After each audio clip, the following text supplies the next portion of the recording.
হাসপাতালের করিডোরে বড়বাজারের মতো ভিড়। ভিড় ঠেলে নিকুঞ্জ কোনো মতে ডাক্তারবাবুকে ধরতে পারল। ফাঁসির আসামির মতো বিপন্ন বিধ্বস্ত নিকুঞ্জ মরিয়া হয়ে ডাক্তারবাবুর হাত দুটো চেপে ধরল। কিছু একটা করুন স্যার, মেয়েটা ওই নোংরা বারান্দায় পড়ে আছে, একটা কিছু করুন স্যার। বড় ডাক্তারবাবু বিরক্ত হলেন। চারপাশে হবু ডাক্তারের দল হৈ হৈ করে উঠল। পা ছাড়ুন, স্যারকে যেতে দিন, বেড শিট ও সব আমাদের দেখার কথা নয়, আপনি আসল জায়গায় যান যান। রোগী উপচে পড়া হাসপাতালের ভয়ঙ্কর নোংরা বারান্দায় অসংখ্য ভিড়ে একটা ময়লা বিছানায় নিকুঞ্জর একমাত্র মেয়ে মামুনি শুয়ে আছে।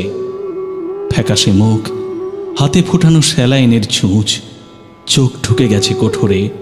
জুতোর দোকানের সামান্য মাইনের কর্মচারী নিকুঞ্জ, তার আদরের মেয়ে মামুনির কঠিন অসুখ, ডায়ালিসিস করতে হবে, ডাক্তারের বিধান। নিকুঞ্জ গত 4-4টে দিন উদ্ভ্রান্তের মতো ছুটেছে পাড়ার এমএলএ থেকে রাইটার্সের আমলাদের ঘর। নিকুঞ্জ ছুটে বেড়াচ্ছে অপরাধীর মতো। ভিজিটিং আওয়ারের বিষণ্ণ বিকেলে 7 দরজার কৃপা ভিক্ষা সেরে ক্লান্ত নিকুঞ্জ একটা সস্তা কেক আর 2টো ছোট সন্দেশ কাগজের ঠোঙায় নিয়ে মেয়ের মাথার কাছে এসে বসে।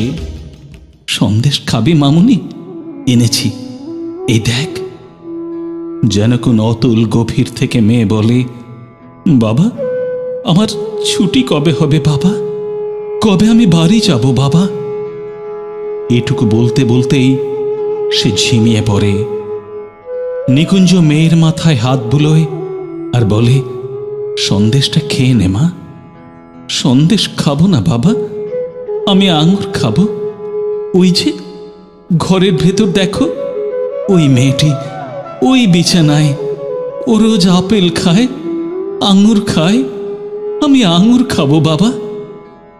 নিকুঞ্জ ভেতরের হল ঘরের বেডে শুয়ে থাকা ফুটফুটে মেয়েটিকে দেখে, তারপর ধীরে ধীরে বলে, আচ্ছা মা, কাল নিয়ে আসবো আঙুর, আজ সন্দেশটা খেয়ে নে।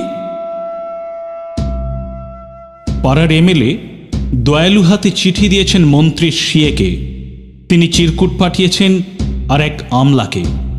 আমলা নোট পাঠিয়েছেন হাসপাতালের সুপারকে। কিন্তু গত কদিনে নিকুঞ্জর সমস্ত উদ্বেগ উৎকণ্ঠাকে তুচ্ছ করে সে নোট এখনো গিয়ে পৌঁছয়নি হাসপাতালে। হাসপাতালে নোট গেলে বিনা খরচে মামুনির ডায়ালিসিস করা হবে। নোট যায়নি, দিন চলে যাচ্ছে, রাইটার্সে ছুটি চলছে। গরিব নিকুঞ্জ সারাদিন জুতোর দোকানে মানুষের পায়ে জুতো পরায়। অন্যমনস্ক, কাজে ভুল হয়ে যায় বারবার, মালিক ধমক লাগায়। একটা নধুর পায়ে জুতো পরাতে পরাতে নিকুঞ্জর মনে হয় পয়সাওয়ালা খদ্দের পা দুটো চেপে ধরে বলে, স্যার আমার একমাত্র মেয়ে পয়সার অভাবে হাসপাতালের নোংরা বারান্দায় একা পড়ে রয়েছে স্যার, তার চিকিৎসা হচ্ছে না, দিন না স্যার, দিন না কয়েক হাজার টাকা, আমি সারা জীবন আপনার গোলাম হয়ে থাকবো স্যার। কিন্তু এসব কথা বলা হয়ে ওঠে না নিকুঞ্জর। নিকুঞ্জর কাজের ফাঁকে ফাঁকে শুধু দীর্ঘশ্বাস পড়তে থাকে। 2টোর সময় ছুটি নিয়ে কলকাতার ডাক সাইটে জ্যাম এড়িয়ে রাইটার্সের দোতলায় পৌঁছয় হাঁপাতে হাঁপাতে। কেরানি বাবুটির টেবিলের সামনে দাঁড়ায় চোরের মতো। বাবুটি বললেন, আজ আর হবে না দাদা। কেন জানেন না, নাগাল্যান্ডের পশুপালন মন্ত্রীর মৃত্যুতে আজ আমাদের হাফ ছুটি ঘোষণা করা হয়েছে। তাহলে কালও হবে না? কাগজ টাগজ পড়েন না নাকি? প্রাক্তন প্রধানমন্ত্রীর মৃত্যুতে কাল আমাদের পূর্ণ দিবস ছুটি। পরশু? নিকুঞ্জ ব্যস্ত হয়ে ওঠে, আরে পরশু তো শনিবার, তারপর রোববার, ও আপনি একেবারেই সোমবারে আসুন। মানে আরো 4-4টে দিন?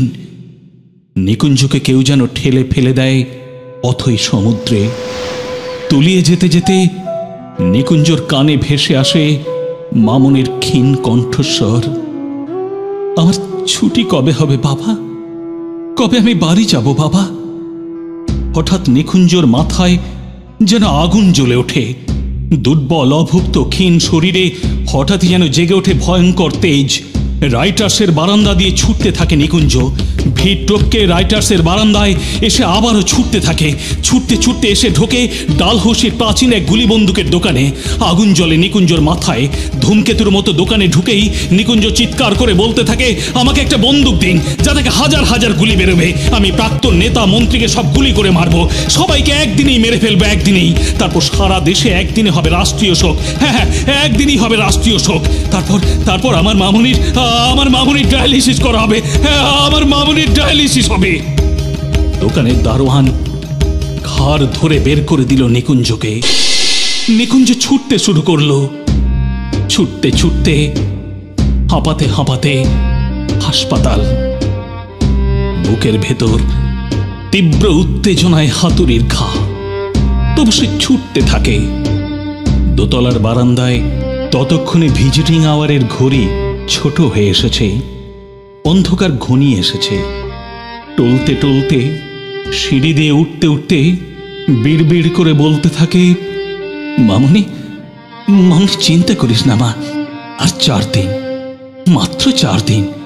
4 দিন পর রাষ্ট্রীয় শোক শেষ হলেই তোর চিকিৎসা হবে মা।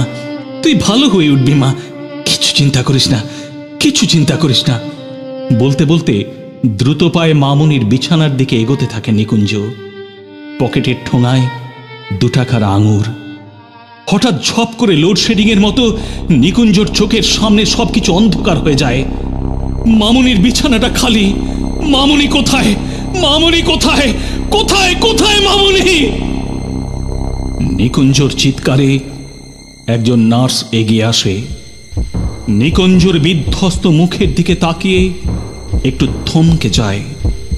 তারপর স্পষ্টভাবে বলতে থাকে, আজ দুপুরে আপনার মেয়ের ছুটি হয়ে গেছে।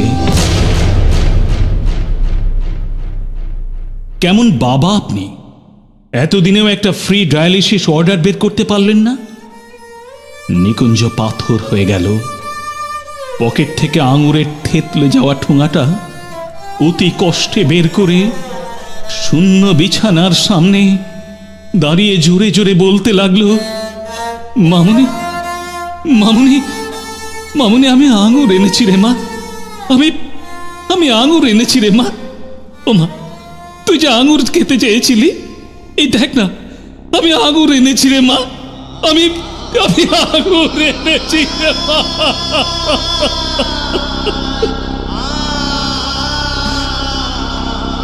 অনেক রাতে ভাড়া করে ম্যাটাডোরে একটি খাটিয়ায় মামুনিকে শুয়ে দূর মফস্বলের বাড়ির পথ ধরে নিকুঞ্জ। ফেরার পথে সমস্ত রাস্তা ছুটন্ত ম্যাটাডোর ভ্যানে ঘুমিয়ে পড়া মামুনির মাথার পাশে একা নিকুঞ্জ, একা। সারাটা রাস্তা পূর্ণিমার চাঁদ আলো ধরল মামুনির মুখে। এক আকাশ নক্ষত্র আলো বিছিয়ে রাখল মামুনির ঘরে ফেরার পথে। নিকুঞ্জ শুনতে পেল কোটি কোটি গ্রহ, নক্ষত্র আর রূপালী চাঁদ সবাই বলছে, আমাদের ছুটি নেই নিকুঞ্জ, আমরা আলো জেলে রেখেছি, তোমার মামুনির জন্য আমরা আলো জেলে রেখেছি, আমরা আলো জেলে রেখেছি, আমরা আলো জেলে রেখেছি।